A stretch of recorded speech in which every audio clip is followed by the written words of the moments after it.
경상도 남쪽 끝 물맑기로 소문난 어느 고을에서 모두가 미쳤다. 손가락질한 혼례가 경상도 남쪽 끝 물맑기로 소문난 어느 고을에서 모두가 미쳤다. 손가락질한 혼례가 있었습니다.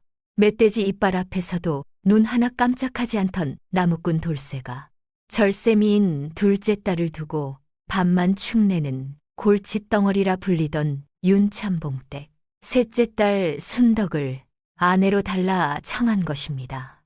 윤참봉은 속으로 웃었습니다. 저 짐덩어리를 드디어 치우게 되었다고 말이지요. 그러나 첫날 밤 낡은 방바닥이 갑자기 꺼졌을 때 순덕은 비명조차 지르지 않았습니다. 그녀는 발밑의 어둠을 가만히 내려다보다가 돌쇠의 손을 꽉 잡고 등골이 서늘해지는 한마디를 속삭였습니다. 내일 장터의 소금을 모조리 사들이십시오. 대체 순덕은 그날 밤 무너진 바닥 아래에서 무엇을 본 것이며 돌쇠는 왜 그 미친 말 한마디에 모든 것을 걸었던 것일까요? 이 기이한 혼례의 시작은 며칠 전 윤참봉의 대청마루에서부터였습니다. 윤참봉에게는 이미 출가한 첫째 분이와 고을에서 미색으로 이름난 둘째 연이 그리고 사람들 입에 오르내리던 셋째 순덕이 있었습니다. 연희는 옥색 비단 저고리에 홍옥 가락지를 끼고 앉아 있으면 마치 하늘에서 내려온 선녀 같아 마을 사내들이 담벼락에 매달려 기웃거릴 정도였지요. 반면 순덕이는 밥상 앞에만 앉으면 세상 모든 시름을 잇는 사람처럼 보였습니다. 두 자매를 나란히 세워놓으면 연희는 달빛 아래 놓인 백자 항아리 같고 순덕이는 뒤뜰 장독 옆에 버티고 선 무쇠솥 같다고 사람들이 수군댔습니다. 순덕이만 보면 윤참봉은 밥맛이 뚝 떨어졌습니다. 에이, 전생에 무슨 죄를 지었기에 저런 먹보가 태어났을꼬. 혼사는커녕 집안 양식이나 축내지 않으면 다행이련만. 허나 순덕이는 아랑곳하지 않았습니다.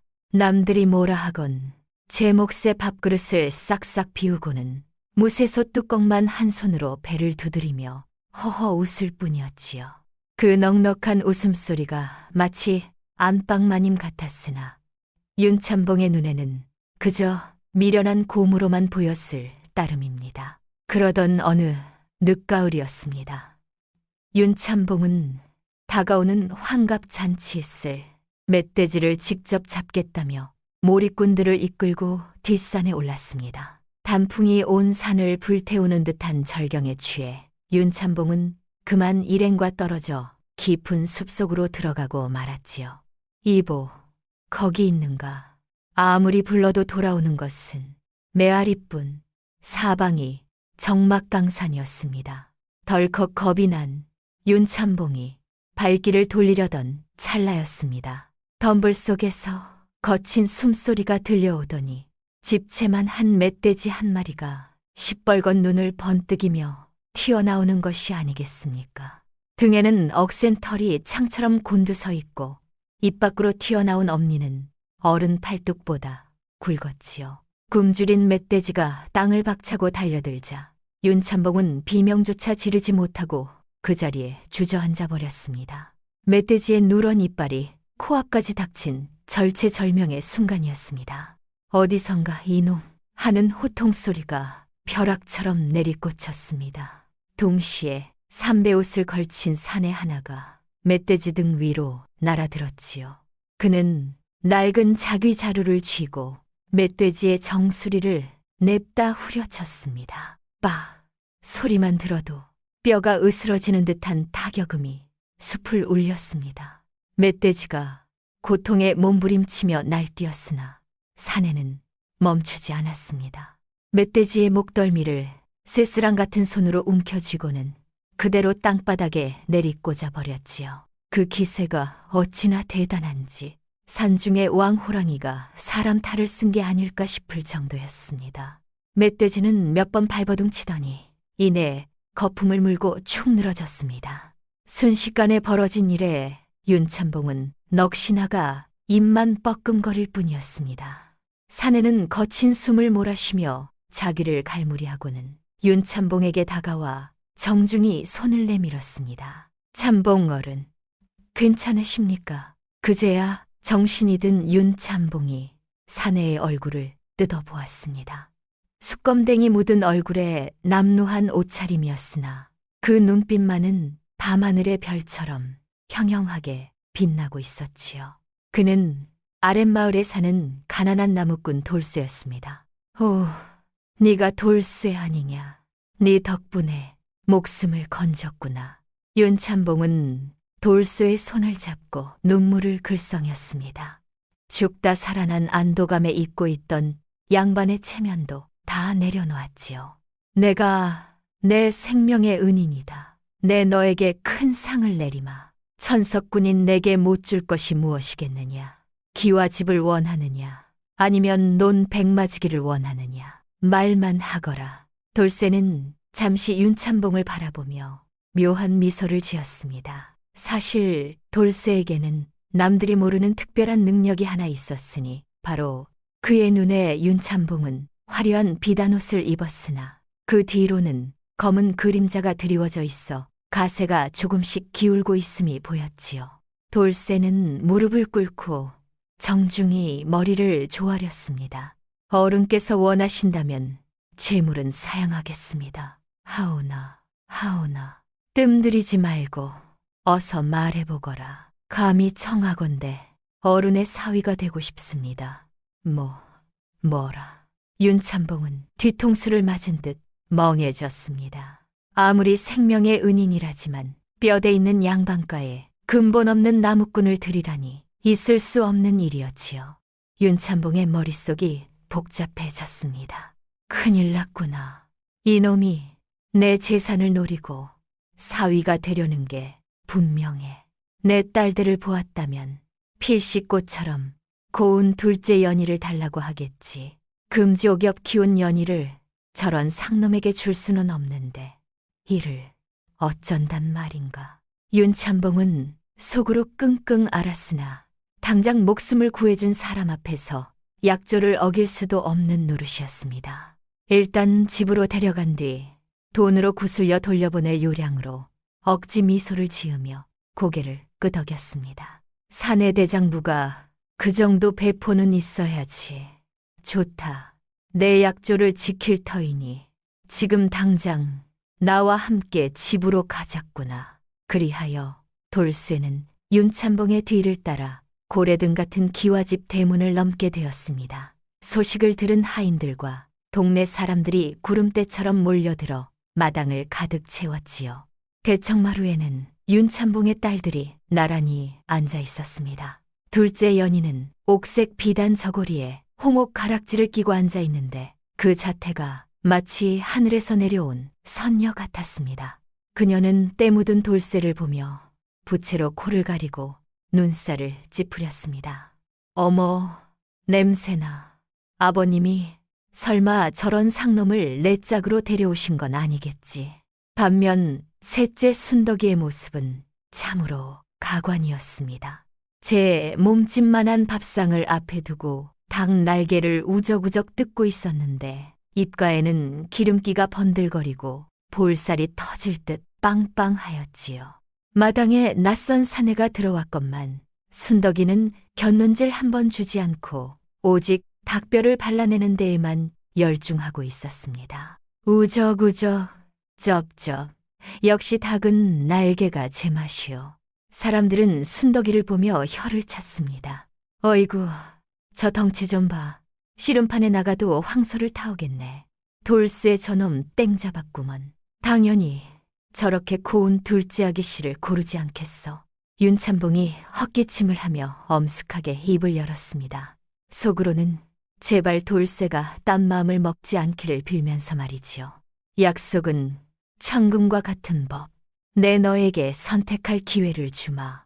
여기 있는 내 딸들 중 누가 네 평생의 반려가 되기를 원하느냐. 마당에 모인 모든 이들의 시선이 돌쇠의 입술 끝에 매달렸습니다. 돌쇠는 천천히 고개를 들어 두 자매를 응시했습니다. 먼저 둘째 연희를 보았습니다. 그녀의 미모는 눈부셨으나 돌쇠의 눈에는 그녀 등 뒤로 밑빠진 독과 시커먼 먹구름이 보였습니다. 화려함 속에 감춰진 허영과 낭비의 기운이었지요. 저 여인을 데려간다면 3년 안에 쪽박을 찰 것이 불보듯 뻔했습니다. 이어 돌쇠의 시선이 셋째 순덕이에게로 옮겨갔습니다. 여전히 닭 날개를 뜯느라 정신없는 그녀는 둥글둥글한 덩치가 산 같고 고음이라고는 찾아볼 수 없는 모습이었습니다. 하오나 돌쇠는 보았습니다. 순덕이의 머리 위로 솟구치는 찬란한 황금빛 서광을, 그리고 그녀의 등 뒤에 웅크리고 있는 거대한 호랑이의 형상이 보였습니다. 그것은 집안을 일으켜 세우고 온갖 재앙을 막아낼 여장군의 기백이자 굴러들어올 복덩어리의 기운이었습니다. 돌쇠의 입가에 확신에 찬 미소가 번졌습니다. 그는 성큼성큼 앞으로 걸어나갔습니다. 윤참봉은 심장이 덜컥 내려앉아 눈을 질끈 감았습니다.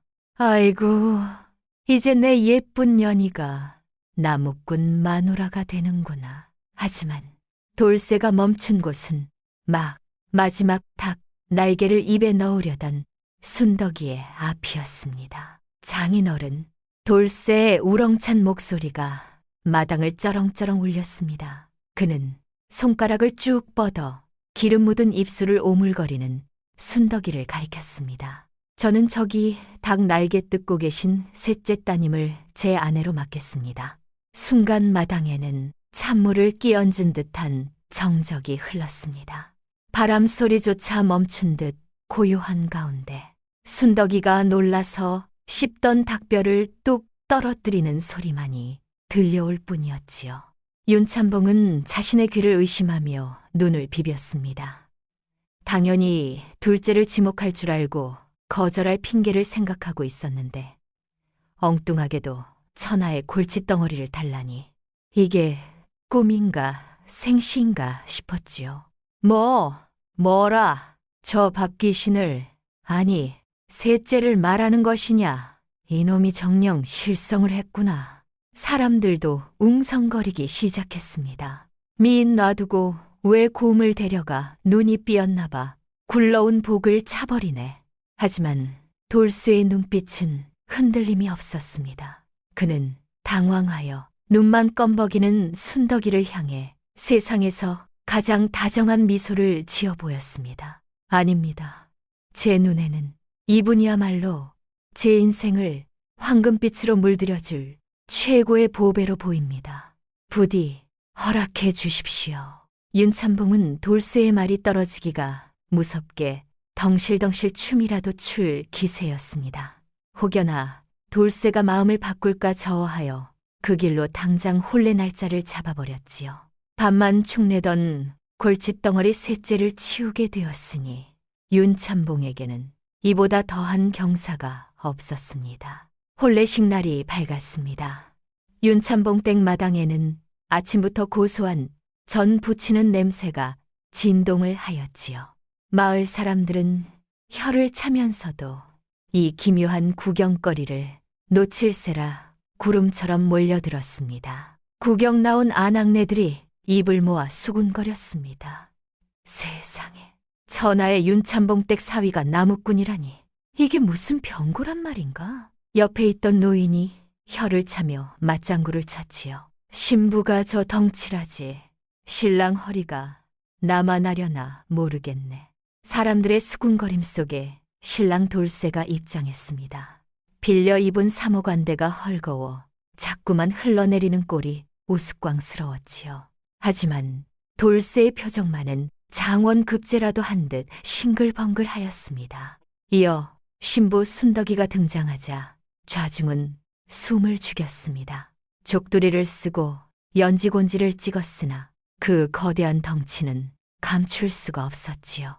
붉은 화롯이 터질 듯 팽팽하여 보는 사람이 다 조마조마할 지경이었습니다. 순덕이는 수줍게 고개를 숙이고 있었으나 볼은 빵빵하게 부풀어 있어 필시 입안에 무언가를 물고 있는 게 분명해 보였습니다.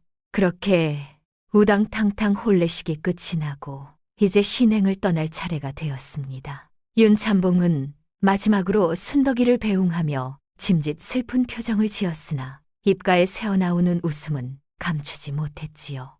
출가 외인이라 했다. 이제 내 집은 저 산 너머이니 힘들다고 친정에 발걸음하지 말거라. 부디 잘 살아야 한다. 순덕이는 덤덤하게 대답했습니다. 네, 아버지. 밥이나 굶지 않고 살면 다행이지요. 순덕이는 혼례용으로 특별히 세를 낸 가마 앞에 섰습니다.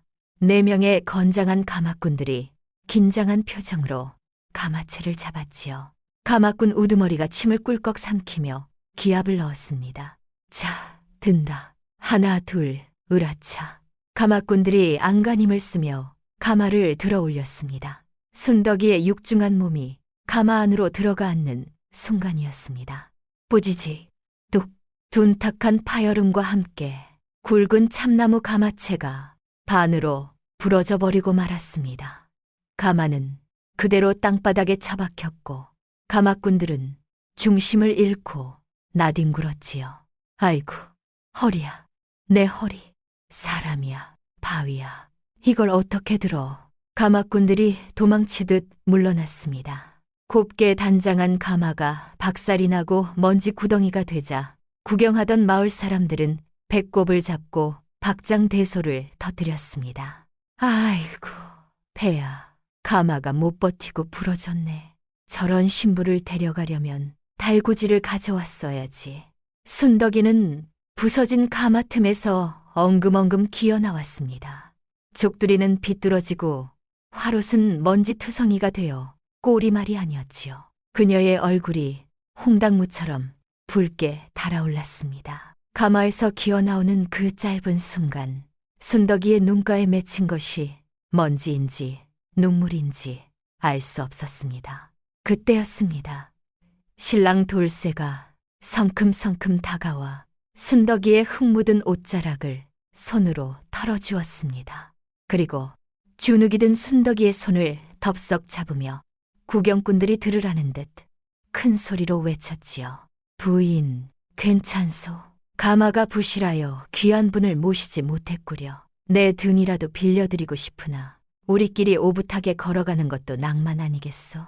돌쇠의 당당한 태도에 웃던 사람들도 머쓱해져 입을 다물었습니다. 돌쇠는 순덕이의 손을 이끌고 앞장섰습니다. 자, 갑시다. 내 집이 비록 누추하나 마음만은 대궐로 모시리다. 순덕이는 돌쇠의 따뜻한 손길에 울컥하여 코를 훌쩍였지요. 그녀는 소매자락에서 몰래 챙겨온 인절미 하나를 꺼내 돌쇠의 입에 쏙 넣어주며 속삭였습니다. 서방님, 고맙습니다. 이거라도 드시고 힘내시지요.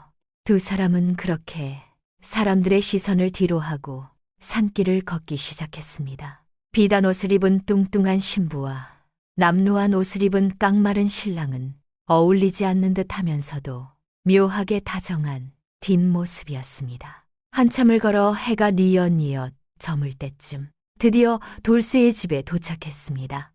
산기시, 외딴 곳에 자리 잡은 집은 그야말로 처참했습니다. 비바람에 삭은 초가지붕은 내려앉기 일보 직전이었고 흙벽은 여기저기 금이 가서 황소바람이 숭숭 들어올 판이었지요. 윤참봉 댁의 화려한 기와집과는 비교조차 할 수 없는 흉가나 다름없었습니다. 돌쇠는 민망한 듯 뒷머리를 긁적이며 삐걱거리는 문을 열었습니다.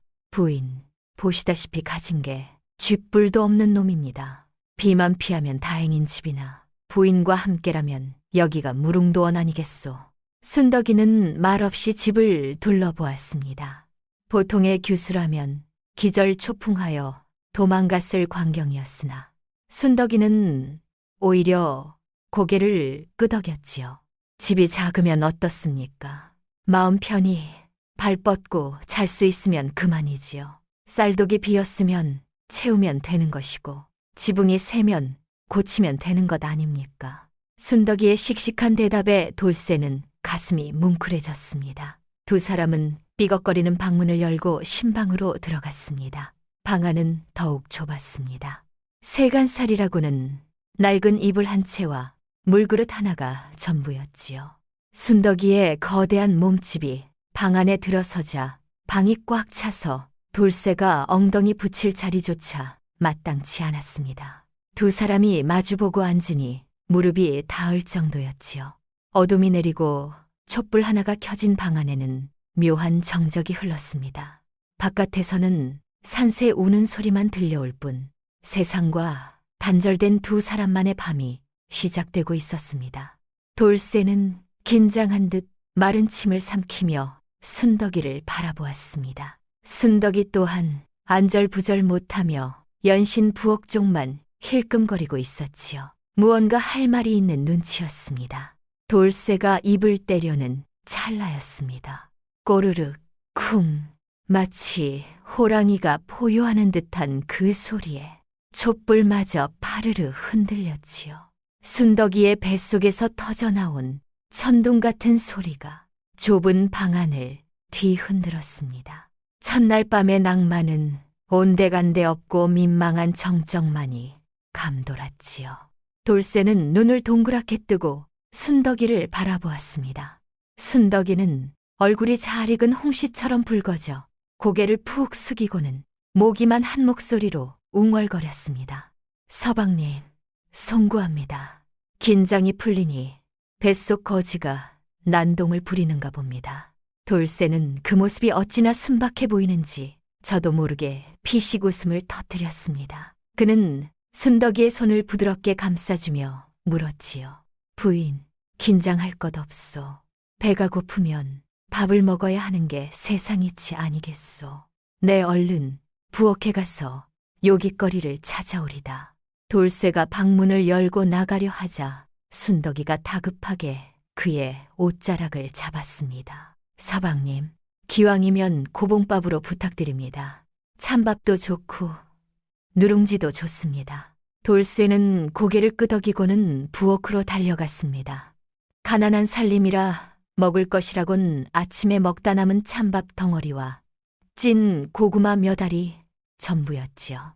돌쇠는 그것들을 소반에 담아 방으로 들였습니다. 차린 건 없으나 많이 드시오. 내일 날이 밝으면 쌀을 구해다 따뜻한 밥을 지어드리리다. 순덕이는 밥상을 보자마자 눈빛이 달라졌습니다. 방금 전까지 수줍어하던 새색시는 온데간데 없고 며칠 굶은 장수처럼 숟가락을 쥐었지요. 꿀맛입니다, 서방님. 집 밥맛이 참으로 좋습니다. 순덕이는 순식간에 찬밥 한 그릇을 비우고 고구마까지 껍질째 씹어 먹었습니다. 그것도 모자라 돌쇠가 내일 아침 먹으려 했던 식은 누룽지까지 오도독 오도독 씹어 먹었지요. 돌쇠는 턱을 괴고 앉아 그 모습을 넋을 잃고 바라보았습니다. 부인, 천천히 드시오. 체하겠소. 돌쇠가 물사발을 건네자 순덕이는 단숨에 들이키고는 만족스러운 표정으로 배를 두드렸습니다. 꺽, 이제야 좀 살 것 같습니다. 제 평생 눈치 안 보고 이리 배불리 먹어본 것은 오늘이 처음입니다. 배가 부른 순덕이는 기분이 좋아졌는지 좁은 방 안에서 몸을 이리저리 뒤척였습니다. 그녀가 엉덩이를 들썩이며 기지개를 켜는 순간이었습니다. 우지끈 쾅, 벼락이 치는 듯한 굉음과 함께 순덕이의 엉덩이 밑에 있던 구들장이 맥없이 꺼져버리고 말았습니다. 낡을대로 낡은 방바닥이 거대한 무게를 견디지 못하고 내려앉은 것이지요. 엄마야. 순덕이는 비명을 지르며 구멍난 바닥 틈으로 쑥 빠져버렸고 옆에 있던 돌쇠는 먼지 구름을 뒤집어 쓰고 콜록거렸습니다. 한밤중에 난데없는 굉음에 잠자던 동네 사람들이 혼비백산하여 뛰어왔습니다. 불이야, 어디서 불이 났나. 아이고, 돌쇠집 무너진다. 살문을 박차고 들어온 마을 사람들은 흙먼지 속에서 엉덩이만 내놓고 끼어있는 순덕이와 넋이 나간 돌쇠를 보고는 상황을 파악했습니다. 걱정하던 표정들은 순식간에 조롱으로 바뀌었지요. 이것 좀 보게. 첫날 밤에 신랑 잡아먹는다는 소리는 들었어도 집을 잡아먹는 신부는 처음 보네. 뒤따라온 아낙네들도 혀를 찼습니다. 저 덩치에 낡은 구들장이 백이겠어. 돌쇠 저놈 집 고치느라 등골 휘게 생겼구먼. 사람들의 비웃음 소리가 마당을 가득 채웠으나 순덕이는 부끄러움도 잊은 채 멍하니 허공을 응시하고 있었습니다. 그녀의 눈동자가 평소와 달리 기이하게 빛나기 시작했지요. 돌쇠가 사람들을 돌려보내고 순덕이를 부축해 일으키며 물었습니다. 부인, 어디 다친 데는 없소? 많이 놀라셨구려. 순덕이는 돌쇠의 손을 뿌리치듯 잡으며 진지한 표정으로 입을 열었습니다. 그녀의 눈에서는 서늘한 빛이 일렁이고 있었지요. 서방님, 다친 게 문제가 아닙니다. 방금 땅이 꺼지는 순간 제 머릿속에 번개 같은 깨달음이 스쳤습니다. 돌쇠는 순덕이의 기세에 눌려 마른 침을 삼켰습니다. 깨달음이라니요. 그게 무슨 소리요? 순덕이는 낮고 단호한 목소리로 말했습니다. 내일 날이 밝는 대로 읍내 장터에 나가십시오. 그리고 집에 있는 돈, 없는 돈 다 털어 소금을 사들이세요. 깨끗한 소금, 썩은 소금 가리지 말고 바닥까지 긁어 모으셔야 합니다. 돌쇠는 귀를 의심했습니다. 지금은 소금값이 똥값이라 염전 주인들이 울상인 때였으니까요. 쌀을 사두라는 것도 아니고 하필이면 흔하디 흔한 소금이라니 이해가 되질 않았지요. 부인, 쌀도 아니고 하필이면 소금이요? 지금 소금 장수들은 파리만 날리고 있어. 그러자 순덕이는 자신의 배를 두드리며 확신에 찬 어조로 답했습니다. 제 뱃속이 든든하니 머릿속에서 거친 파도가 치는 게 보입니다. 하늘의 기운이 심상치 않으니 곧 물난리가 날 것입니다. 서해의 염전들이 모두 물에 잠겨 소금 한 톨 구하기 어려운 세상이 올 것입니다. 돌쇠는 순덕이의 눈빛에서 멧돼지를 때려잡을 때 느꼈던 그 전율을 다시금 느꼈습니다. 겉모습은 우둔해 보이나 그 안에 깃든 영험한 기운이 돌쇠의 가슴을 뛰게 만들었지요. 돌쇠는 잠시 고민하더니 결심한 듯 고개를 끄덕였습니다. 알겠소. 내 부인 말을 믿으리다. 내일 당장 장터로 나가보겠소. 순덕이는 그제야 안도한 듯 희미하게 미소를 지었습니다. 무너진 구들장 틈으로 차가운 밤바람이 들어왔으나 두 사람의 눈빛만은 뜨겁게 타오르고 있었습니다. 그것은 다가올 거대한 폭풍을 예고하는 신호탄이었지요. 이튿날 날이 밝기가 무섭게 돌쇠는 집을 나섰습니다. 순덕이의 말대로 소금을 사기 위해 동네방네 돈을 끌어다닌 것이지요. 평소 성실하기로 소문난 돌쇠였기에 이웃들은 쌈짓돈을 내주었으나 그가 돈을 쓰는 용처를 듣고는 모두 혀를 찼습니다. 아니, 돌쇠 이 사람아. 장가간 지 하루 만에 빚을 내서 소금을 산다니 제정신인가? 주막집 주모가 걱정스러운 듯 물었으나 돌쇠는 굳게 다문입을 열지 않았습니다. 그는 읍내 장터로 달려가 소금이란 소금은 모조리 사들였습니다. 소금 장수들은 웬 미친놈이 재고를 다 처리해 준다며 덩실덩실 춤을 추었지요. 다 쓰러져가는 오두막 마당에는 소금 가마니가 산더미처럼 쌓여갔습니다. 순덕이는 마루에 앉아 그 광경을 지켜보며 흐뭇하게 인절미를 씹을 뿐이었습니다. 지나가던 마을 사람들이 그 꼴을 보고 수군거렸습니다. 저 집은 이제 망했네, 망했어. 공 같은 마누라가 밥을 많이 먹으니 소금이라도 쳐서 먹으려나 보지. 사람들의 비웃음에도 돌쇠는 묵묵히 소금 가마니 위에 기름 먹인 천막을 덮고 새끼줄로 꽁꽁 묶었습니다. 그렇게 열흘이 지났을 무렵이었습니다. 그런데 말입니다. 거기서 예상치 못한 일이 벌어졌습니다. 읍내에서 제법 행세하는 거상 최서방이 돌쇠를 찾아온 것이지요. 기름진 얼굴에 비단 두루마기를 걸친 그는 마당 한가득 쌓인 소금 가마니를 보자마자 눈을 가늘게 좁혔습니다. 여보게 돌쇠, 내가 자네의 그 소금을 몽땅 사주겠네. 산 가격에 갑절을 쳐줄 테니 어떤가? 갑절이라는 말에 돌쇠의 눈이 흔들렸습니다. 평생 만져보지 못한 큰 돈이 눈앞에서 아른거렸지요. 하지만 돌쇠는 최서방의 눈빛이 묘하게 신경 쓰였습니다. 그 눈에는 손해를 감수하겠다는 사람의 눈빛이 아니라 더 큰 이익을 앞에 둔 사람의 탐욕이 번들거리고 있었습니다. 그날 밤 돌쇠는 순덕이에게 최서방의 제안을 털어놓았습니다. 순덕이는 말없이 잠시 생각에 잠기더니 조용히 물었습니다. 서방님, 그 사람 눈빛이 비 오기 전 개구리 눈 같았습니까? 돌쇠는 그 말을 듣는 순간 머리가 번쩍 열리는 느낌이었습니다. 맞았습니다. 최서방의 눈빛은 정확히 그랬습니다. 먹이를 앞에 두고 잔뜩 부풀어 오른 개구리의 눈, 그 또한 비가 올 것을 알고 있었던 것입니다. 아니, 어쩌면 돌쇠보다 훨씬 정확한 정보를 쥐고 있는지도 몰랐습니다. 돌쇠는 이를 악물었습니다. 팔지 않겠소. 이튿날 최서방이 다시 찾아와 세갑절을 불렀습니다. 돌쇠는 고개를 저었습니다. 최서방은 콧방귀를 끼며 돌아갔지요.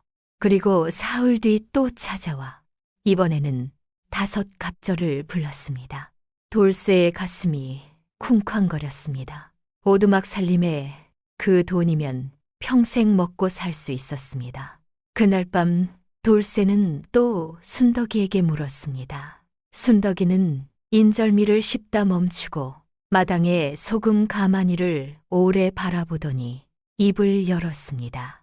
서방님, 개구리가 더 크게 울수록 비는 더 크게 옵니다.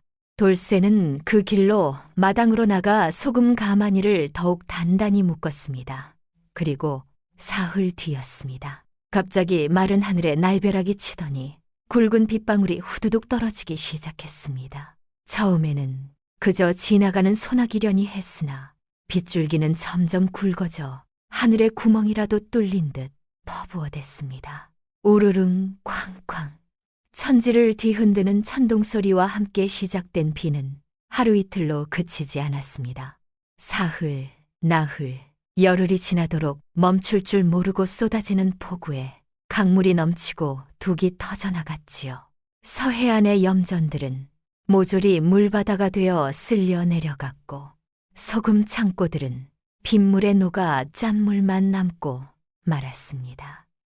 그런 전국 팔도에 소금 대란이 일어났습니다. 사람이 쌀 없이는 며칠을 버텨도 소금 없이는 못 사는 법이지요. 김치를 담글 수도 국간을 맞출 수도 없게 된 백성들은 아우성을 쳤고 소금값은 천정부지로 치솟았습니다. 평소 한 푼 두 푼 하던 소금값이 100배, 200배가 뛰었건만 그나마도 물건이 없어 못 파는 지경이었지요. 그 최서방은 어찌 되었냐고요. 나중에 알고 보니 그는 돌쇠보다 먼저 소금을 사들였으나 지대가 낮은 곳에 쌓아두었다가 홍수에 몽땅 녹아버리고 말았습니다. 5갑절을 불렀던 그 혀가 돌쇠네 집 앞에서 10번은 더 날름거리게 될 줄은 꿈에도 몰랐겠지요. 그때 유일하게 소금이 젖지 않고 산더미처럼 쌓여있는 곳이 있었으니 바로 지대가 높고 순덕이가 미리 단단히 단속을 해둔 돌쇠네 집이었습니다. 소문을 듣고 거상들과 양반들이 돌쇠네 오두막으로 구름처럼 몰려들었습니다. 개중에는 며칠 전까지 돌쇠를 미친놈이라 손가락질하던 이들도 섞여 있었지요. 그들은 저마다 돈주머니를 흔들며 소리를 높였습니다. 여보게 돌쇠, 소금 한 가마니만 팔게. 내 후하게 쳐줌세. 아니, 내가 더 주겠소.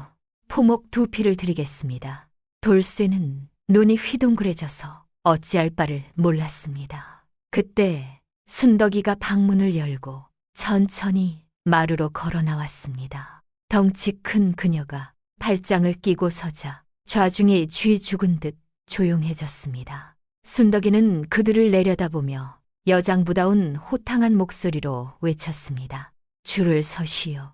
엽전은 받지 않겠습니다. 거상들이 웅성거리자 순덕이가 단호하게 조건을 내걸었습니다. 쌀과 포모 그리고 쓸만한 토지 문서를 가져오시는 분께 먼저 드리겠습니다. 물물 교환이 원칙입니다. 순덕이의 진두 지휘 아래 거래가 시작되었습니다. 돌쇠는 형식상 앞에 서서 거래를 맡았고 순덕이는 뒤에서 눈으로 하나하나를 점검하며 돌쇠의 귓가에 낮게 속삭였습니다. 저 사람은 새 가마니, 저 토지 문서는 진짜, 저 포목은 물에 젖은 것이니 받지 마시오. 돌쇠는 고개를 끄덕이며 그대로 따랐습니다. 겉으로는 돌쇠가 거래를 하는 것처럼 보였으나 실은 순덕이의 두뇌가 모든 것을 움직이고 있었지요. 소금 한 줌이 쌀 한 마리 되어 돌아왔고 소금 한 가마니는 기름진 논문서가 되어 돌아왔습니다. 돌쇠는 문서를 챙기느라 손가락에 쥐가 날 지경이었지요. 하루아침에 찢어지게 가난하던 돌쇠네는 고을에서 제일 가는 알부자가 되었습니다. 한편 순덕이의 언니들 집안은 초상집 분위기였습니다.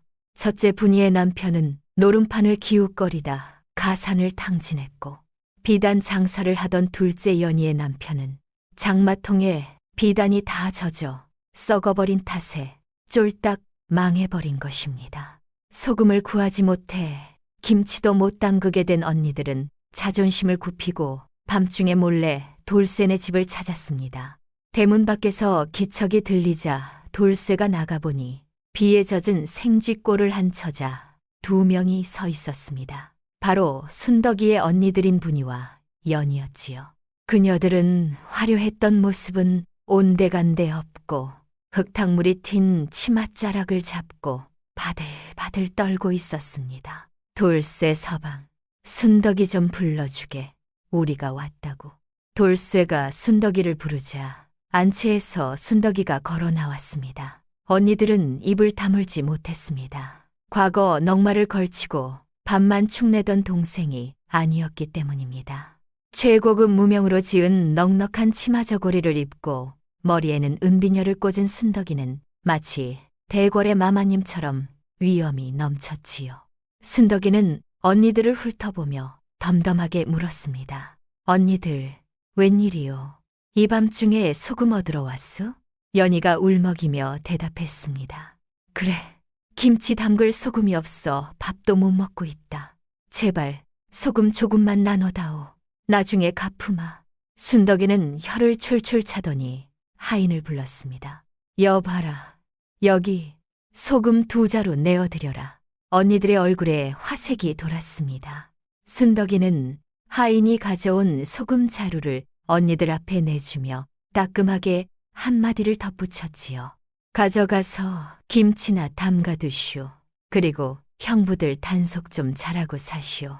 여자가 얼굴만 예쁘다고 하늘에서 밥이 떨어지는 게 아니란 말이오.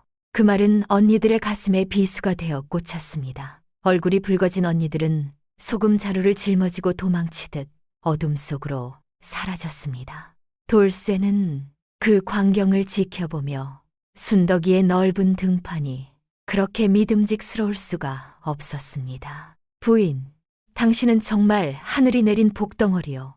내 당신을 업고 다니리다. 순덕이는 쑥스러운 듯 배를 긁적이며 웃었습니다. 서방님, 칭찬은 나중에 하시고 밥이나 주시지요. 거래를 하느라 기운을 뺐더니 배가 고픕니다. 돌쇠네 집 마당에는 재물이 쌓이고 부부의 웃음소리가 담장을 넘었습니다. 하지만 돈 냄새를 맡으면 똥파리도 꼬이는 법이지요. 돌쇠네 집에 엄청난 재물이 쌓였다는 소문은 이 고을에서 험악하기로 소문난 화적패 두목 건바위의 귀에까지 들어가고 말았습니다. 칠흑 같은 어둠이 깔린 그 늦은 밤이었습니다. 스산한 바람소리만 감돌던 돌쇠네 기와집 담장 너머로 그림자들이 드리워졌습니다.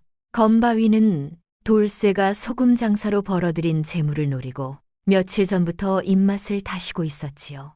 그의 신호에 맞춰 15명의 화적들이 일제히 담을 넘었습니다. 평화롭던 집안은 순식간에 비명과 파괴음으로 가득 찬 아수라장이 되었습니다. 잠결에 살기를 느낀 돌쇠는 벽에 걸린 낫을 들고 뛰쳐나갔습니다. 가족을 지키겠다는 일념으로 화적들에게 달려들었으나 전문 싸움꾼들을 당해낼 수는 없었지요. 순식간에 제압당한 돌쇠의 목에 건바 위에 서늘한 칼날이 파고들었습니다. 내 놈이 집주인이냐? 목숨이 아깝거든 재물이 있는 곳을 불어라. 아니면 내 놈 목을 대문에 걸어주마. 돌쇠는 억눌린 신음 속에서도 눈을 부라리며 버텼습니다. 그때였습니다. 건바위가 칼을 높이 쳐들려는 순간 어둠 속에서 낮고 조용한 노랫소리가 흘러나왔습니다. 사나 사나 청청사나 구름은 가도 산은 남아. 마당에 있던 모두가 얼어붙었습니다. 건바위도 순간 손이 멈칫했지요. 돌쇠의 입에서 흘러나온 그 목소리는 두려움이 아니라 묘하게 평온했습니다. 아내와 함께 첫날 밤 나란히 앉아 불렀던 그 옛 동요였습니다. 순덕이에게 위험을 알리기 위해 두 사람이 미리 약속해둔 신호였지요. 안채 부엌 쪽에서 천지를 뒤흔드는 굉음이 터졌습니다. 오직근, 쾅, 두꺼운 참나무 부엌문이 산산조각 나며 파편이 사방으로 튀었습니다. 자욱한 먼지 구름 속에서 거대한 그림자가 걸어 나왔으니 바로 순덕이었습니다. 한 손에는 밥주걱, 다른 손에는 비빔밥 양푼을 든 그녀의 눈에서 시뻘건 불꽃이 튀고 있었지요. 야식으로 나물에 참기름을 듬뿍 넣고 막 한 숟갈 뜨려던 찰나에 남편의 신호 노래를 들은 것이었습니다. 어떤 놈이냐? 감히 신성한 식사 시간에 밥상머리에서 행패를 부리는 놈이, 내 고소한 비빔밥 맛 떨어지게 한 놈이 누구냔 말이다. 건바위가 어이없다는 듯 비웃었습니다. 이건 또 무슨 산돼지냐? 썩어지지 않으면 너부터 베어주마. 그것은 잠든 사자의 코털을 건드린 격이었습니다. 순덕이는 양푼을 조심스레 내려놓고 옆에 있던 무쇠 솥뚜껑을 부채처럼 가볍게 집어들었습니다. 받아라, 이 밥도둑놈들아. 순덕이의 손을 떠난 솥뚜껑이 윙윙 바람소리를 내며 날아가 건바위의 뒤통수를 정확하게 가격했습니다. 건바위는 비명도 못 지르고 기절했고 솥뚜껑은 뒤에 있던 졸개들까지 쓰러뜨렸지요. 정적이 흐르는 가운데 순덕이는 마당 구석의 아름드리 감나무로 성큼성큼 걸어갔습니다. 그녀는 굵은 나무둥치를 양팔로 껴안고 단전에서부터 기압을 끌어올렸습니다. 으라차차차 땅이 울리고 쩍쩍 갈라지는 소리와 함께 백년 묵은 감나무가 뿌리째 뽑혀 올라오는 순간이었습니다. 경쾌한 파열음이 마당을 울렸습니다. 순덕이의 힘을 견디지 못한 속바지의 엉덩이 부분이 그만 시원하게 터져버린 것입니다. 하얀 무명천이 삐져나와 바람에 펄럭였으나 천하의 여장군 순덕이는 눈 하나 깜짝하지 않았습니다. 오히려 그 광경을 보고 넋을 잃은 화적의 면상에 나무 뿌리를 들이밀며 호통을 쳤지요. 어딜 보느냐. 내 엉덩이를 본 값은 뼈다귀로 받겠다. 순덕이는 터진 바지를 휘날리며 거대한 나무를 몽둥이처럼 붕붕 휘두르며 돌진했습니다. 내 서방님 털끝 하나라도 건드린 놈은 뼈도 못 추릴 줄 알아라. 그것은 싸움이 아니라 일방적인 응징이었습니다. 감나무가 스칠 때마다 화적들이 낙엽처럼 날아갔지요. 낙엽처럼 감나무가 스칠 때 그것은 엉덩이가 터진 여장군이 감나무를 휘두르는 기괴하고도 공포스러운 광경에 겁에 질린 화적들은 무기를 버리고 오줌을 지리며 주랭랑을 쳤습니다. 순덕이는 도망가는 놈들의 뒤통수에 감나무 스윙을 날려 마지막까지 혼주를 내주었습니다. 상황이 정리되자 순덕이는 흑투성이 손을 털며 울상을 지었습니다. 서방님, 아까운 내 비빔밥이 다 쏟아졌습니다. 참기름도 듬뿍 넣었는데 그리고 힘을 좀 썼더니 바지가 터져서 엉덩이가 시원합니다. 새 밥 좀 주시겠습니까? 방금 전에 여장군은 온데간데 없고 밥 달라고 보채는 철없는 새색시만 남아 있었지요. 돌쇠는 찢어진 순덕이의 바지를 보고 웃음을 터뜨리려다 감격하여 그녀의 두 손을 꼭 잡고 소리쳤습니다. 부인, 밥이 문제요. 바지가 문제요. 비단 바지 100벌을 해드리리다. 당신은 하늘이 내린 장군이요. 그리고 부인, 내가 노래를 부르자마자 그 길로 달려와 주었구려. 고맙소. 순덕이는 쑥스러운 듯 고개를 돌렸습니다. 서방님이 노래를 부를 때가 아니라는 건 첫날 밤부터 알았습니다.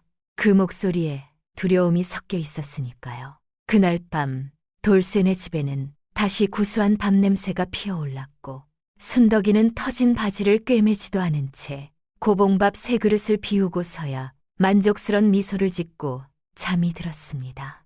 이 일로 순덕이는 황금 멧돼지 여장군이라 불리게 되었으나 호사다마라 했던가요.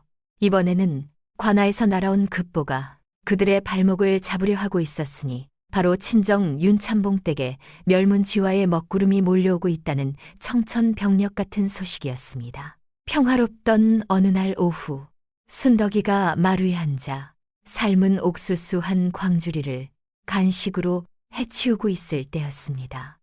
살문이 부서져라 열리더니 흑투성이가 된 친정집 하인이 헐레벌떡 뛰어들어와 마당에 엎어졌습니다. 하인은 숨끝까지 차올라 순덕이를 보자마자 대성통곡을 하였지요. 사정을 들어보니 그야말로 청천벽력과도 같은 소식이었습니다. 이 고을을 다스리는 관찰사가 윤참봉을 국난을 틈타 쌀을 매점매석하여 폭리를 취하고 세금을 포탈했다는 혐의로 잡아갔다는 것이었습니다. 이는 명백한 모함이었습니다. 윤참봉이 부자인 것은 사실이나 흉년에는 곳간을 열어 구휼에 힘쓰던 인물이었으니까요. 필시 윤참봉의 재산을 탐낸 관찰사가 이방과 짜고 치는 수작임이 분명했습니다. 하인은 윤참봉이 옥에 갇혀 모진 고문을 당하고 있으며 당장 손을 쓰지 않으면 가문 전체가 멸문지화를 당할 판이라며 발을 동동 구를 뿐이었습니다. 순덕이가 먹던 옥수수를 내려놓고 물었습니다. 언니들에게는 기별을 했느냐? 하인이 더욱 서럽게 울며 고했습니다. 가장 먼저 첫째와 둘째 아가씨 댁을 찾았으나 분이 아가씨는 역적의 집안과 엮이면 시댁까지 망한다며 문전박대를 하였고 연희 아가씨는 출가 외인이니 친정일은 모른다며 하인에게 소금을 뿌려 내쫓았다는 것이었습니다. 평소 아버지의 귀여움을 독차지하며 비단옷에 가락지를 끼고 살던 딸들이 정작 아비가 죽게 생기니 가장 먼저 등을 돌린 셈이었지요. 옆에서 듣던 돌쇠가 주먹을 불끈 쥐며 분개했습니다. 천하의 몹쓸 사람들 같으니라고. 장인어른이 누구 덕에 호의호식하며 컸는데 어찌 그리 매정할 수 있단 말이오. 돌쇠는 당장이라도 낫을 들고 관아로 쳐들어갈 기세였습니다. 하오나 순덕이는 돌쇠를 제지했습니다. 그녀는 곰처럼 우직한 덩치 속에 여우 같은 지혜를 품고 있는 여인이었지요. 무력으로 관아를 습격했다가는 오히려 영모죄를 인정하는 꼴이 될 터였습니다. 순덕이는 잠시 눈을 감고 생각에 잠기더니 무릎을 치며 돌쇠에게 일렀습니다. 서방님, 낯은 두고 창고 열쇠를 챙기십시오. 그리고 마당에 있는 소달구지를 모두 대령하라 이르십시오. 돈을 좋아하는 관리에게는 돈 냄새를 풍겨야 하고 명분을 좋아하는 관찰사에게는 명분을 줘야 하는 법입니다. 우리는 나 대신 쌀가마니로 싸울 것입니다. 그날 밤 돌쇠네 창고가 활짝 열렸습니다. 소금 장사로 벌어들인 막대한 양의 쌀과 포목들이 달구지 10대에 나뉘어 실렸지요. 순덕이는 가장 단단한 무명옷을 차려입고 달구지 위에 올라탔습니다. 달구지 행렬이 관아 앞에 도착했을 때는 관찰사가 윤참봉을 문초하려던 참이었습니다. 형틀에 묶인 윤참봉은 모진 고초를 겪어 피투성이가 된 채 신음하고 있었지요. 관찰사가 죄를 자백하라며 호통을 치고 형리가 곤장을 들어올리는 순간이었습니다.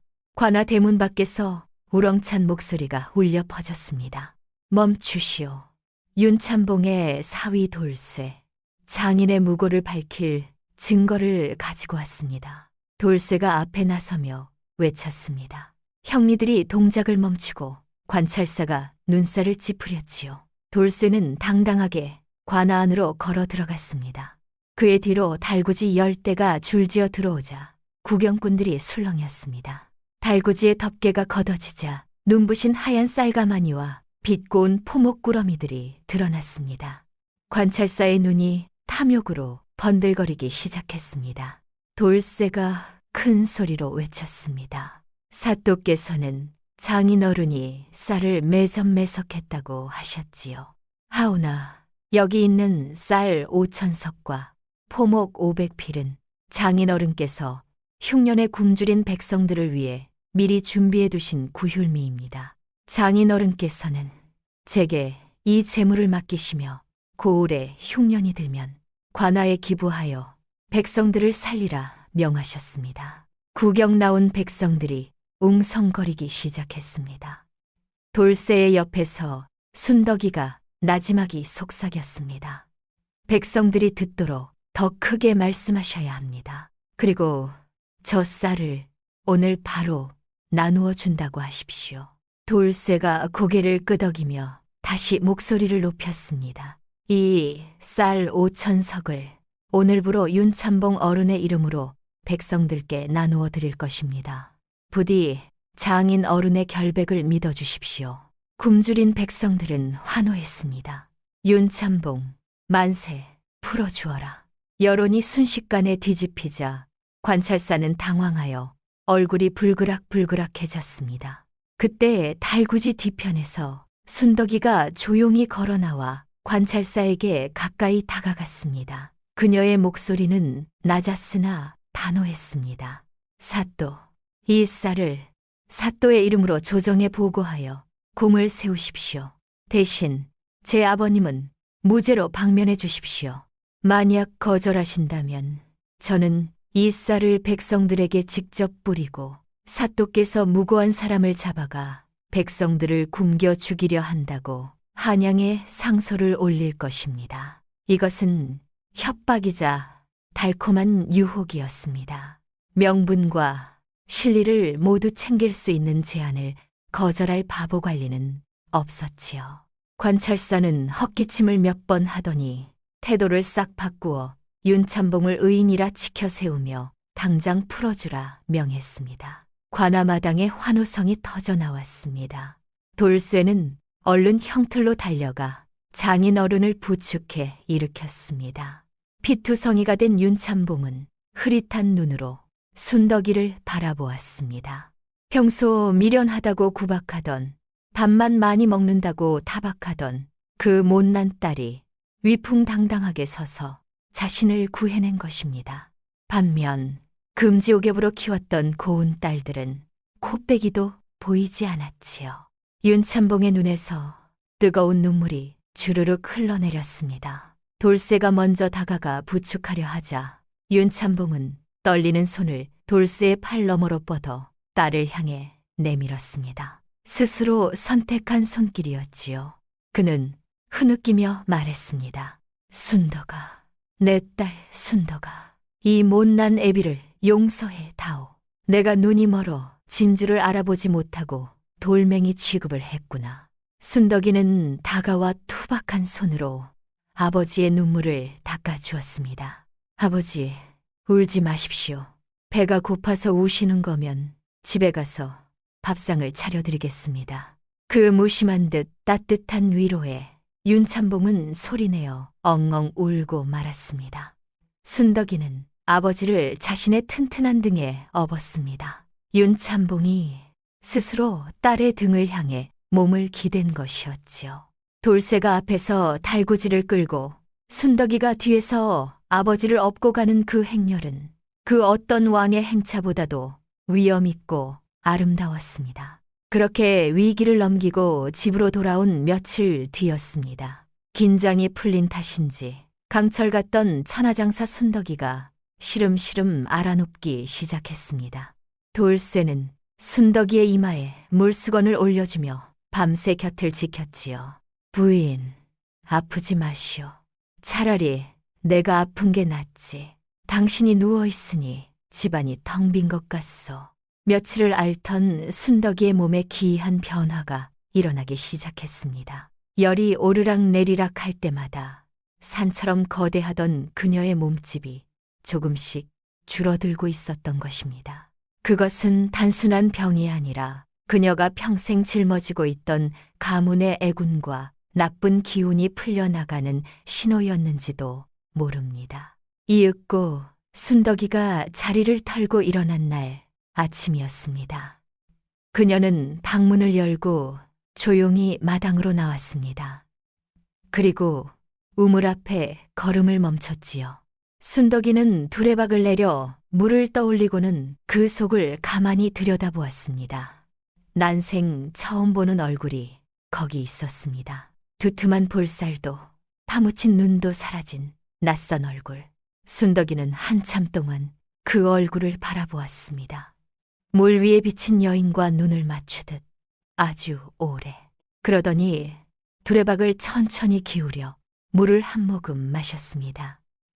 두레박을 내려놓고 아무 말 없이 안으로 걸어 들어갔습니다. 돌쇠가 물동이를 들고 마당으로 나오다 그녀를 보고는 그 자리에 굳어버렸습니다. 쨍그랑 물동이가 산산조각 나는 소리가 아침의 정적을 깨뜨렸으나 돌쇠는 그 소리조차 듣지 못한 듯 멍하니 서 있었지요. 방문을 꽉 채우다 못해 문틀이 휘어질 듯 거대했던 몸집은 온데간데 없고 키가 훤칠하고 어깨가 딱 벌어진 단단한 여인이 그 자리에 서 있었습니다. 살에 파묻혀 보이지 않던 눈은 쌍꺼풀이 진하게 드러나 샛별처럼 빛났고 두툼하던 턱선은 날렵하게 살아나 있었지요. 부인, 그게 정녕 당신이요. 순덕이는 쑥스러운 듯 자신의 몸을 내려다보며 헐거워진 옷자락을 여몄습니다. 서방님, 저 순덕입니다. 자고 일어났더니 몸이 깃털처럼 가벼워 저도 놀라고 있는 중입니다. 그런데 서방님, 방금 우물에서 물 한 모금을 마셨는데 물맛이 어떻소? 순덕이는 잠시 생각하더니 빙그레 웃었습니다. 달군요. 돌쇠는 그 짧은 두 글자에 왈칵 눈물이 차올랐습니다. 달다. 이 여인이 평생 쓴 것만 삼켜왔다는 것을 그는 알고 있었으니까요. 두 사람이 방 안에 마주 앉아 차를 나누니 순덕이가 그간 숨겨왔던 비밀을 털어놓았습니다. 서방님, 사실 저는 태어날 때부터 무거운 업보를 지고 나왔습니다. 제 친정 가문에 닥칠 멸문지화의 애군과 굶주린 백성들의 한탄이 제 몸으로 들어와 쌓이는 팔자였지요. 그래서 먹어도 허기가 지고 그 나쁜 기운을 누르기 위해 제 몸이 그리도 비대해졌던 것입니다. 돌쇠는 그제야 고개를 끄덕였습니다. 순덕이가 그토록 많이 먹고도 항상 무언가에 쫓기듯 불안해 보였던 이유가 바로 그것이었습니다. 그녀는 혼자서 가문과 세상의 불행을 몸으로 받아내고 있었던 셈이지요. 헌데 이번에 아버님의 누명을 벗기고 쌀을 풀어 백성들을 구하지 않았습니까? 그 큰 덕을 쌓은 덕분에 제 몸을 짓누르던 애군이 씻은 듯이 사라진 것입니다. 이제 저는 더 이상 배가 고프지 않습니다. 돌쇠는 그 말을 듣고 눈시울이 붉어졌습니다.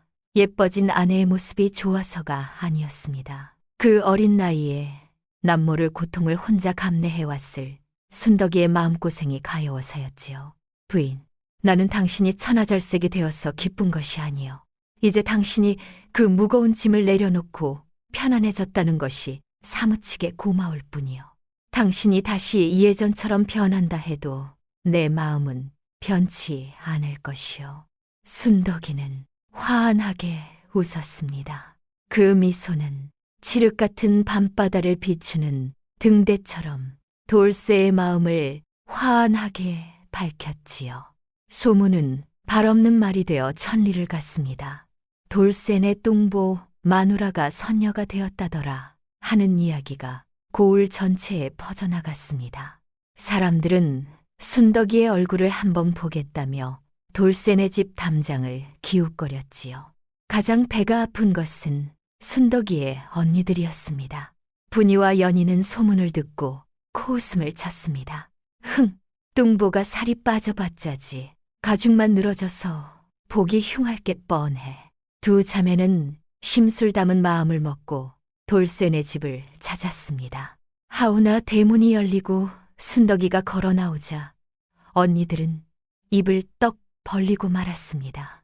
화려한 비단옷을 입고 당당하게 걸어 나오는 순덕이의 자태는 감히 범접할 수 없는 위엄과 아름다움을 뿜어내고 있었기 때문입니다. 과거 자신들이 비웃던 미련한 동생은 온데간데 없고 고귀한 귀부인이 서 있었지요. 홍이와 연희는 자신들의 초라한 행색이 부끄러워 쥐구멍이라도 찾고 싶은 심정이었습니다. 순덕이는 언니들을 보며 빙그레 웃었습니다. 언니들, 오셨소. 들어와서 다과라도 드시고 가시구려. 순덕이의 여유로운 태도에 언니들은 얼굴이 홍당무가 되어 도망치듯 돌아갔습니다. 그 뒷모습을 보며 돌쇠가 통쾌하다는 듯 웃었으나 순덕이는 조용히 고개를 저었지요. 서방님, 너무 웃지 마십시오. 저들도 오죽 못났으면 저러겠습니까? 가진 게 외모뿐이었는데 그마저도 시들어가니 마음이 헛헛해서 저러는 겁니다. 순덕이는 외모가 변했어도 그 넉넉한 마음씨만은 변하지 않았던 것입니다. 어느 날 밤 돌쇠와 순덕이는 마루에 앉아 달을 보며 술잔을 기울였습니다.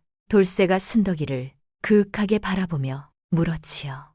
부인, 이제 애군도 사라졌고 재물도 쌓였으니 우리는 무엇을 하며 살면 좋겠소?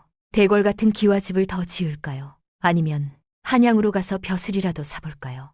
순덕이는 고개를 저으며 술잔을 내려놓았습니다. 그녀의 눈빛이 다시금 샛별처럼 빛났습니다. 서방님, 저는 이번에 깨달았습니다. 재물은 똥거름과 같아서 한 곳에 모아두면 악취가 나고 썩지만 밭에 골고루 뿌리면 거름이 되어 꽃을 피운다는 것을요. 우리가 가진 이 막대한 재물을 우리끼리만 쓴다면 언젠가 다시 애군이 닥칠 것입니다. 그럼 어찌하면 좋겠소? 이 고을에는 병들고 가난하여 약 한 첩 쓰지 못하고 죽어가는 이들이 너무나 많습니다. 우리 집 곳간을 열어 그들을 위한 병원과 배움터를 만드는 것이 어떻겠습니까? 돌쇠는 무릎을 탁 쳤습니다. 역시 부인의 뜻은 태산보다 높고 바다보다 깊구려. 내 부인의 뜻을 따르리다. 그날부터 돌쇠 부부는 바빠졌습니다. 건물을 짓고 의원을 초빙하며 가난한 아이들을 위한 서당을 세울 계획을 세웠지요. 하오나 말입니다. 여기서 또 한 가지 고비가 있었습니다. 고을 관아에서 개인이 이런 큰 시설을 짓는 것은 허가를 받아야 한다며 제동을 건 것입니다. 돌쇠가 머리를 싸맸으나 순덕이는 오히려 고개를 끄덕였습니다. 잘 됐습니다. 관아의 이름이 붙어야 이 일이 오래 갑니다. 서방님, 고을 현감 어른께 청을 드리러 갑시다. 두 사람은 현감을 찾아갔습니다.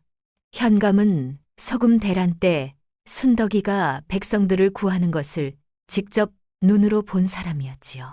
그는 이 부부가 재물을 축내지 않고 백성을 위해 쓰려 한다는 말에 긴 수염을 쓰다듬으며 고개를 끄덕였습니다. 그리하여 현감이 직접 보증을 서고 이름을 내려주기로 하였지요.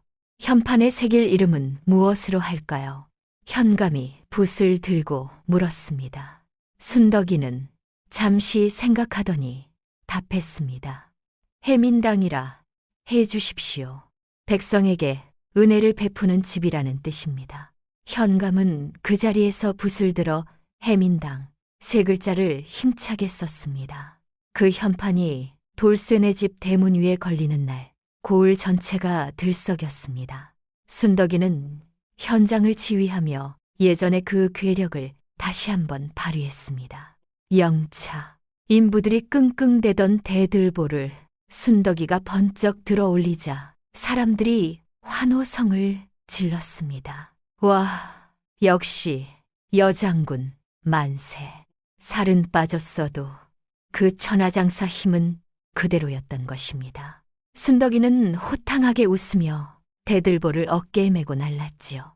그리고 봄바람이 살랑이며 온 세상에 생기를 불어넣던 어느 날 해민당이 드디어 문을 열었습니다. 순덕이는 소매를 걷어붙이고 직접 떡과 국밥을 나르며 손님들을 맞이했습니다. 비단옷 대신 활동하기 편한 무명옷을 입었으나 그 얼굴에서 뿜어져 나오는 광채는 그 어떤 왕비보다도 눈부셨습니다. 순덕이가 국자를 높이 들고 호탕하게 외쳤습니다. 자, 많이들 드십시오. 오늘만큼은 배고프니가 단 한 명도 없어야 합니다. 굶주린 아이들은 두 손 가득 떡을 쥐고 웃었고 병든 노인들은 의원의 진맥을 받으며 감격의 눈물을 흘렸습니다. 돌쇠는 그 모습을 흐뭇하게 바라보며 곡간문을 활짝 열어두었지요. 그때였습니다. 왁자지껄한 잔치마당 한 구석에서 쭈뼛거리는 거지 일가족이 눈에 띄었습니다. 넝마가 된 옷을 걸치고 얼굴에는 숯검댕이 가득하여 처음에는 누구인지 알아볼 수조차 없었으나 순덕이가 자세히 보니 다름 아닌 언니들과 형부들이었습니다. 분이와 연희는 남편들이 노름과 사치로 가산을 탕진한 뒤 빚쟁이들에게 쫓겨 야반 도주를 했다가 결국 거지 신세가 되어 이곳까지 흘러 들어온 것이었습니다. 순덕이가 다가가자 언니들은 소스라치게 놀라 고개를 숙였습니다. 연희가 바닥에 엎드려 오열하며 말했습니다. 아이고 순덕아, 저희 같은 천한 것들이 감히 이곳을 더럽혔습니다. 죽을 죄를 지었습니다. 돌쇠가 곁에 와서 순덕이의 눈치를 살폈습니다. 하오나 순덕이는 잠시 그들을 내려다보더니 차가운 목소리로 물었습니다. 배가 많이 고프신가 봅니다. 언니들이 사흘을 굶었다며 제발 밥 한 덩이만 적선해달라고 애원하자 순덕이는 하인을 시켜 따뜻한 국밥상을 차려오게 했습니다. 언니들과 형부들은 체면도 잊은 채 허겁지겁 밥을 퍼넣었지요. 그들이 그릇을 비우자 순덕이가 빗자루와 앞치마를 던져주며 말했습니다. 밥값은 하셔야지요. 세상에 공짜 밥은 없습니다. 사지가 멀쩡한데 빌어먹어서야 되겠습니까? 오늘부터 해민당의 부엌일과 청소는 언니들이 맡으세요. 형부들은 장작을 패고 물을 기르십시오. 일하지 않는 자는 먹지도 말라 했습니다. 그것은 순덕이만의 자비로운 복수이자 그들을 사람답게 살게 하려는 배려였습니다. 언니들은 눈물을 흘리며 고개를 끄덕였습니다. 고맙다, 순덕아. 정말 고맙다. 시키는 대로 다 하마. 그날부터 해민당에는 비단옷 입은 마님 대신 앞치마를 두른 분이와 연희가 땀 흘려 일하는 모습이 보였습니다. 시간이 흐르자 그들의 얼굴에도 점차 생기가 돌고 삶의 의욕이 피어났지요. 세월은 유수와 같이 흘렀습니다. 돌쇠와 순덕이의 선행은 조정에까지 알려져 임금님으로부터 큰 상을 받기도 하였지요. 어느덧 수십 년의 세월이 흘러 두 사람의 머리에도 하얀 서리가 내렸습니다. 노부부가 된 두 사람은 지팡이를 짚고 뒷산 언덕에 올랐습니다. 아래로는 황금빛으로 물든 가을 들판과 평화로운 마을 풍경이 한눈에 들어왔지요. 그때였습니다. 언덕 아래에서 작은 발소리가 들려오더니 해민당에서 자라난 아이 하나가 숨을 헐떡이며 뛰어 올라왔습니다. 소금 대란 때 먹을 것이 없어 해민당의 문을 두드렸던 가난한 집의 딸아이였지요. 이제는 제법 자라 단정하게 머리를 올린 처자가 되어 있었습니다. 아이는 순덕이의 손을 꼭 잡고 올려다보며 물었습니다. 할머니, 저도 할머니처럼 될 수 있어요. 순덕이는 아이를 내려다 보았습니다. 그러더니 천천히 몸을 낮춰 아이와 눈높이를 맞추고 아이의 작은 배를 손가락으로 가리켰습니다. 네 뱃속이 든든하면 다 돼. 아이는 고개를 갸웃했습니다. 돌쇠가 그 말에 그만 껄껄 웃음을 터뜨렸습니다. 아이도 영문은 모르면서 따라 웃었지요. 두 사람은 나란히 바위에 걸터 앉았습니다. 붉게 타오르는 노을을 바라보며 돌쇠가 순덕이의 주름진 손을 꼭 잡고 물었습니다. 부인, 기억나시오? 우리가 처음 만났던 날 말이요. 순덕이가 피식 웃으며 답했습니다. 어찌 있겠습니까? 나무꾼 주제에 참봉댁 딸을 달라고 큰 소리치던 그 뻔뻔한 모습을요. 그러자 돌쇠가 먼 산을 바라보며 회상에 잠겼습니다. 허허, 그때 사람들이 나보고 미쳤다고 했었지. 곰 같은 여자를 데려가서 뭐 하냐고 비웃던 소리가 아직도 귀에 생생하오. 초라한 초가 삼간에서 시작해 소금 대란을 겪고 화적패를 물리치며 친정의 위기까지 구해냈던 파란만장한 세월들. 그 모든 순간에 순덕이는 돌쇠의 든든한 버팀목이자 길을 밝혀주는 등불이었습니다. 돌쇠가 순덕이의 눈을 깊이 들여다보며 진심을 담아 말했습니다. 부인, 내 평생 수많은 선택을 했지만 그 중에서 제일 잘한 일이 무엇인지 아시오? 바로 그날 윤참봉댁 마당에서 당신을 선택한 것이오. 당신은 정말로 내 인생을 황금보다 더 찬란하게 만들어준 복덩어리였소. 순덕이는 쑥스러운 듯 얼굴을 붉혔습니다. 할머니가 되어서도 남편의 칭찬에는 여전히 마음이 설레는 소녀 같았지요. 영감도 참 주책이십니다. 저도 당신을 만나지 못했다면 그저 밥만 축내는 미련한 곰으로 살다 갔을 것입니다. 제 안에 진주가 있음을 알아봐 준 것은 세상에 오직 당신뿐이었습니다. 두 사람은 서로를 마주보며 미소 지었습니다. 그들의 머리 위로 붉은 노을이 축복처럼 쏟아져 내렸지요. 바람이 불어와 두 사람의 옷자락을 흔들자 돌쇠가 자리에서 일어났습니다. 자, 이제 내려갑시다. 아이들이 기다리겠소. 알겠습니다. 오늘 저녁은 영감이 좋아하시는 된장찌개를 끓여드리지요. 노부부는 서로를 의지하며 천천히 언덕을 내려갔습니다. 그들의 뒷모습은 그 어떤 젊은 연인보다도 아름답고 다정해 보였지요. 언덕 아래 아이가 두 사람을 향해 손을 흔들고 있었습니다. 절세미인 대신 솥단지 셋째를 택했던 나무꾼 돌쇠와 스스로 운명을 개척하여 여장군이 된 순덕이의 이야기는 그렇게 고을의 전설이 되어 오래오래 전해져 내려왔답니다. 겉모습에 현혹되지 않고 진실한 가치를 알아본 자에게는 반드시 하늘이 복을 내린다는 교훈과 함께 말이지요. 산 너머 해가 완전히 저물고 하늘에는 순덕이의 눈동자처럼 맑은 별들이 하나둘 떠오르기 시작했습니다. 돌쇠와 순덕이의 집, 해민당의 불빛은 그 밤에도 꺼지지 않고 온 세상을 환하게 비추고 있었더랍니다.